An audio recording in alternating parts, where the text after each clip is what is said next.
Dear friends, today we are going to discuss about the continental influences on Japanese culture during ancient and medieval ages. As we know, with the creation of the Japanese islands millions of years ago, the people had started moving into these islands from different directions. Chunguzik people, whom we know also as the Ainu people, moved into northern part of Japan via Hokkaido, and they occupied the northern parts of Japan. From the continental side, China and Korea, Mongols entered the Japanese islands. From the Southeast Asian countries also, people belonging to the Malayan race, they entered Japan via Formosa and Ryukyu Islands. These people brought their own culture along with them.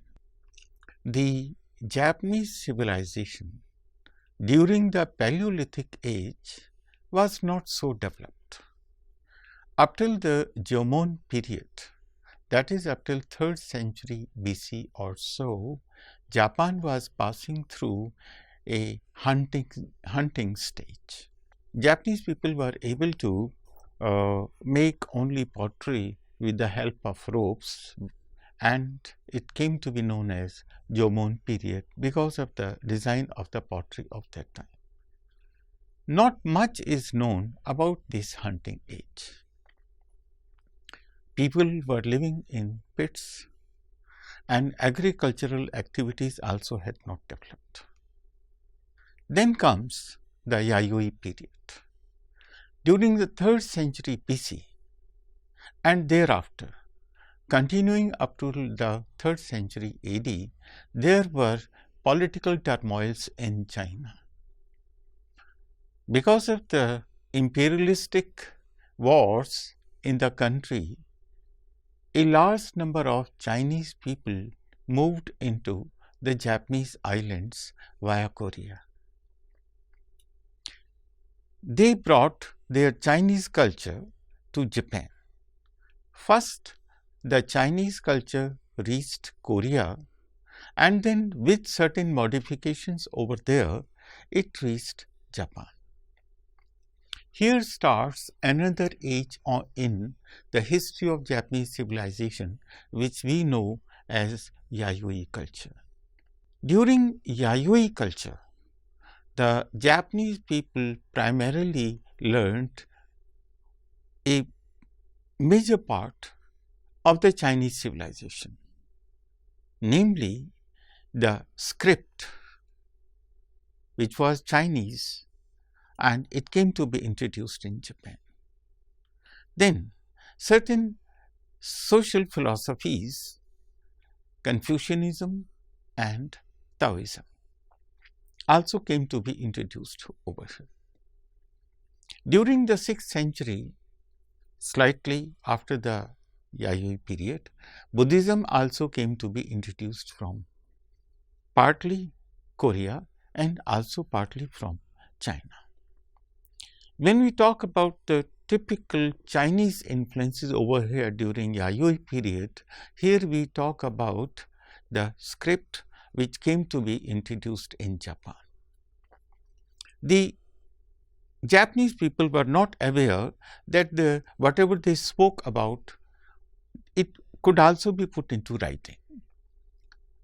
With the help of Chinese people, they came to know that they could possibly maintain their official records. For this purpose, the Chinese scribes were appointed by the Japanese government to maintain their official records.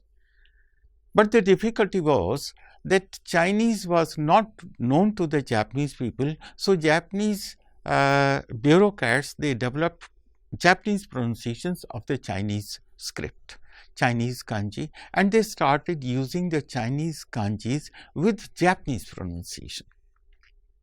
This is how the bureaucrats were able to use the kanjis. But the difficulty was a major part of the population, particularly the women folk, they could not know, could not understand, could not study kanji because they had other responsibilities of household also. So, for them a different script was developed by Kokai, also known as Kobodaishi, which was hiragana script. Hiragana script was simple and it helped the common people to read and write conveniently. This gave a major incentive to learning process in Japan, and the result was there was a lot of development in the field of literature. We have major works by Lady Murasaki no Shikibu, who wrote Genji Monogatari, then Sei Shonagon, who wrote Makura no Soshi, that is a pillow book. Then Manushu was also written in hiragana script. This developed lot of literary taste among the Japanese people. This is how Chinese script influenced the Japanese people, their life and culture to a great extent. Continental philosophies entered Japan during or along with the migration of the Chinese people. These philosophies were Confucianism and Taoism. When exactly they influenced the minds of the Japanese people, it is difficult to say. But it was certainly during the 3rd century and 4th century onwards. Confucianism, a philosophy which developed in China around 6th century BC, it talked about relationships in the country, in the family, the relationship between the king and the subject, father and the child, husband and wife, and relationship among the friends. Objective of the philosophy was to establish harmony in the society. Since this suited the bureaucracy at that time, they also wanted to establish harmony in the society, peace and order. So, it was well accepted by the Japanese society. This philosophy developed a feeling of obedience, submission, sense of discipline, commitment in the society. And this is what the bureaucracy or the government needed. It also in a way supported the authority of the emperor. Along with Confucianism came Taoism. Taoism primarily talked about the nature, various aspects of nature. Taoism suggested there was one basic principle in the nature, controlling it. Then it talked about 2 different poles, opposite poles, 2 extremes, that is the male and the female, positive and negative, likewise heat and cold, fire and water. It talked about nature having 2 different extremes. Then it talked about another thing, 3 different aspects of nature, 3 different manifestations of nature. 1, sky, 2nd, earth, and 3rd, the man. That is, nature was manifesting itself through these 3 objects. 4th, there were 4 different directions. 5th, there were 5 major elements in nature: water, fire, wood, metal and earth. 6th, there were 6 major relationships: the king and the subject, father and the child, husband and wife.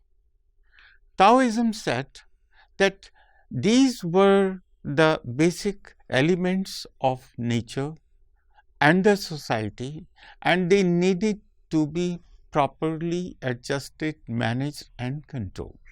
Only then a society with law and order could be maintained and retained. It talked about the concept of li, concept of righteousness. Everybody should be taught what righteousness is and what is wrong, and this righteousness must be preserved. It talked about another concept of yin and yang, the basic concept in Taoism, opposites. The whole nature was divided into opposites, and it was the responsibility of the government and the society to maintain a balance between these opposites. Third major philosophical concept that entered Japan was Buddhism, may also be called a religion which originated in India and then via China and Korea it entered Japan during the 6th century AD.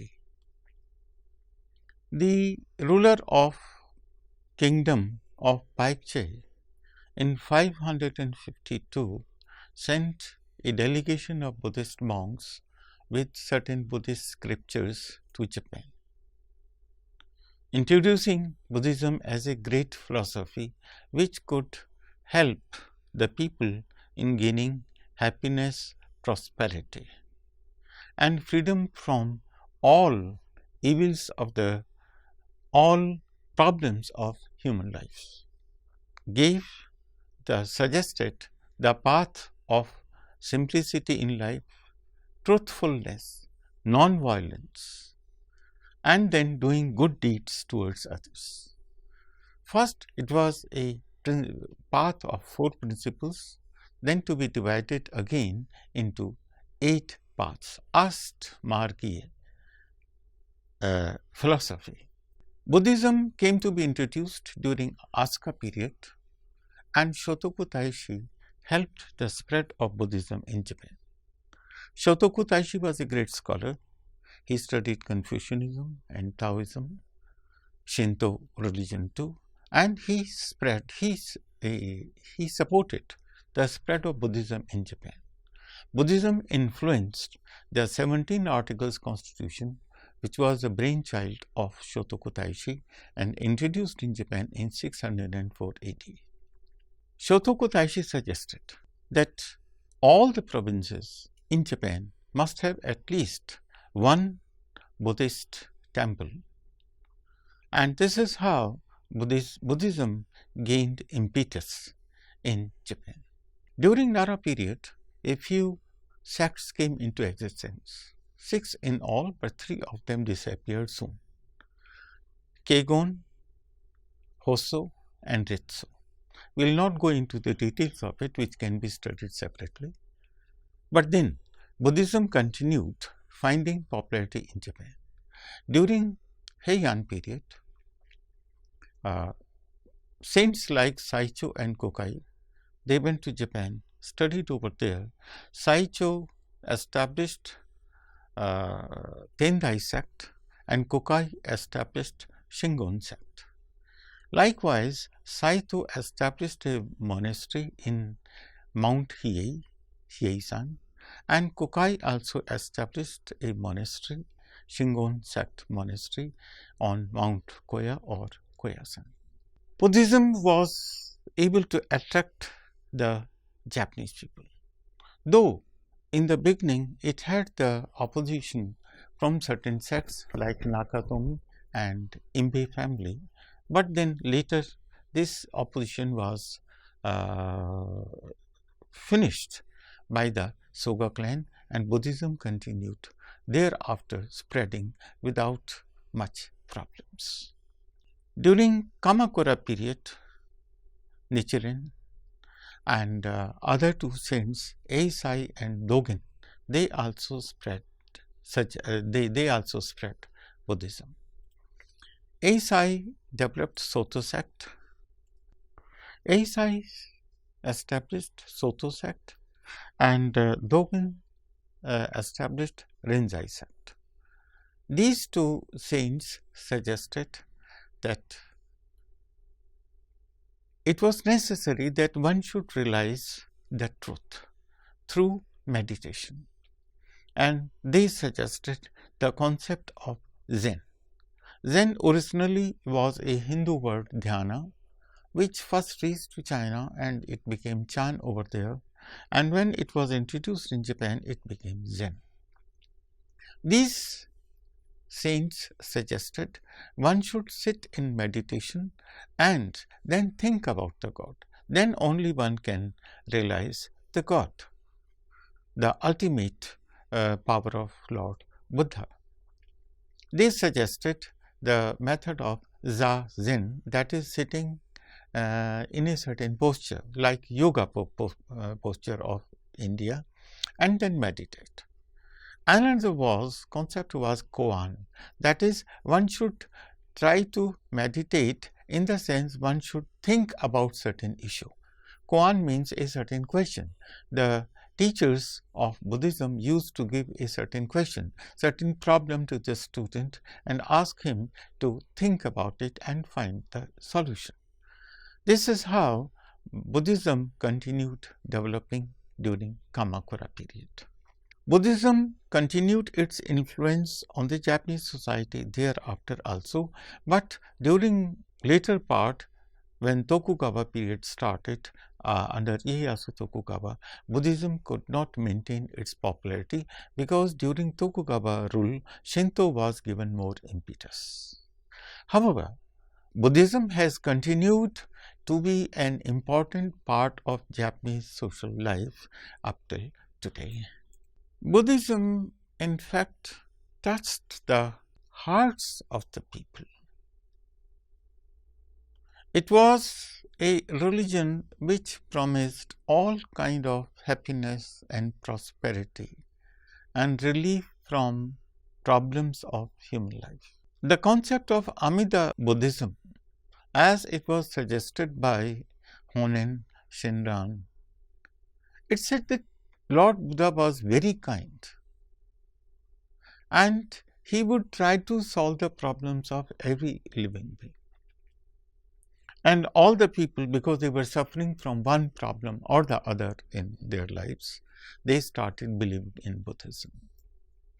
And when Zen philosophy was suggested to them, that it was possible for them to realize the power, the truth about Lord Buddha, they devoted themselves towards Zen Buddhism also. Zen as a philosophy influenced all aspects of Japanese life. Zen primarily concentrated on meditation. In other words, concentration on a certain point, on a certain issue. And as everybody knows, nobody can find skill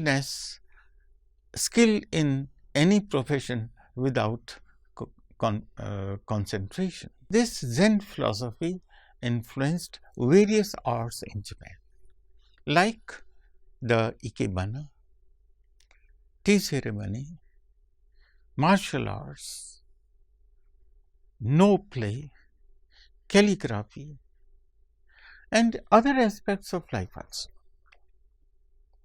Whatever the art one may take, one has to concentrate in order to gain skill in it. Moments in the no play, managing the flowers in ikebana, serving tea, or even developing rock gardens, they need concentration. In martial arts, when a soldier is fighting in the battlefield, he has to fully concentrate on his war efforts, how he has to attack the enemy and how he has to defend himself from enemy. All concentration is needed in the battlefield without thinking of his family members. This is how Zen philosophy influenced every aspect of Japanese life, and it has continued influencing the Japanese society even up till today. Until now, we were discussing about the introduction of continental philosophies and the religion of Buddhism. A question arises, what was the Japanese native religion at that time? What were the religious feelings of the Japanese people? Japanese people realized that they had their own philosophical beliefs. Before Buddhism entered Japan, or even Confucianism and Taoism found their roots in Japan, Japanese believed in animism. They had a feeling that there was a life in every aspect, in every object of nature. The trees, the forests, the mountains, they had a life in themselves. A kind of spirit was there. And the Japanese people also had a feeling that they had their ancestral gods. And it was from the goddess Amaterasu, sun goddess, that they had all descended. These were strong feelings in the minds of the Japanese people. And with these feelings, the Japanese people started giving a shape to their, you may say, philosophical or religious or social beliefs. And a collection of these beliefs came to be known as Shinto, that is the way of gods. After the development of Shinto as a social belief or as a native religion, Japanese started feeling whether they should have faith in Shinto or Buddhism. It was a big question for them. Buddhism assured them that Lord Buddha would give them salvation, also freedom from worldly miseries, poverty and disease. Shinto does not or did not promise something like this. And they wanted to retain their faith in both because Buddhism attracted in its own way and Shinto was their own native relief. So a compromise developed and the best aspects of both the religions were combined into a new religion, that is Ryobu Shinto, that is dual Shinto. But this concept of Ryobu Shinto or dual Shinto did not continue for a long time, and this concept declined automatically. In brief, the concept of Confucianism, Taoism and Buddhism continued in the Japanese life, influencing their life, and they are influencing their life even today. The next major impact on the Japanese society was in the field of economy. With the arrival of the Chinese migrants during the Yayoi period, from the 3rd century BC to 3rd century AD, the concept of agriculture was introduced in Japan. Up till now, the Japanese people were not able to use bronze or iron implements in agriculture. And hereafter, with the introduction of iron and bronze culture from China, the Japanese people were able to use these implements effectively. The paddy field culture or rice field culture also was introduced from northern China, first into Korea, and then from Korea it came to be introduced in Japan. This introduction of rice field culture significantly changed the lifestyle of the Japanese people. The people earlier, they used to live in pits or caves. Hereafter, after the coming of the Chinese people, Chinese migrants, they started making their huts, cutting the woods in jungles. They developed rice fields. Using these woods, they made their huts on the ground. They used planks and posts and thatched roofs, and thus a new lifestyle of living in huts started in Japan. The introduction of iron also had a significant impact on the warfare style. Earlier, the Japanese people used arrows and bows in the war, but now they started using swords, spears and halberds. It was with the help of particularly these metals that when the people from southern Japan, they started moving into the northern part of Honshu, these things were used by these people effectively, and they were able to subdue their rivals in various parts of Honshu island. Earlier, the Japanese people did not have the concept of keeping pets, but hereafter the Japanese people started keeping the pets also. The system of loom, making clothes with the help of looms, also started during this period. The Chinese system of government influenced the Japanese administrative reforms also. Taika reforms during Asuka period and Taiho courts during Nara period, they were developed under the influence of Chinese administrative system, taxation system, land survey, and ranks in the army or in the bureaucracy. They came to be introduced from China. Thus, we see there was hardly any aspect of Japanese society, administration, economy, or the political system which remained uninfluenced by the continental culture. To put it briefly, the continental influences, they gave to the Chinese people a script which later resulted in the development of hiragana and katakana script.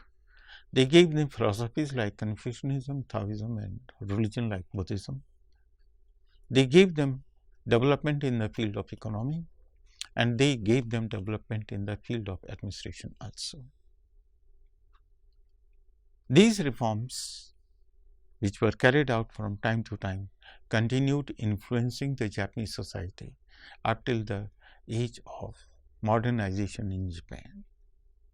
As discussed earlier, the Japanese people had been learning from the continental culture almost from the beginning of Yayoi period. Towards the middle of Heian period, they felt they had learned almost every aspect of Chinese and Korean society, and there was no further need to visit China. In fact, the visits to China were quite arduous and risky. Also, the fortunes of the Tang family were in decline. As a matter of fact, the fortunes of Tang dynasty were also in decline. There were political turmoils in China. The Japanese people no more no longer wanted to visit China as the visits were quite arduous, dangerous and risky. In fact, two political leaders, Ono no Takamura and Sugawara no Michizane, they even refused to take up the assignments about their visits to China. This made it very clear that the people in general in Japan had lost their interest in the continental culture. They felt they should now feel independent and develop the Japanese way of life independently. Hereafter, the desire to learn more from the continent came to an end, though the visits of the monks, traders and scholars continued, but the desire to learn more from the continent came to an end with the end of the Heian period. Thank you.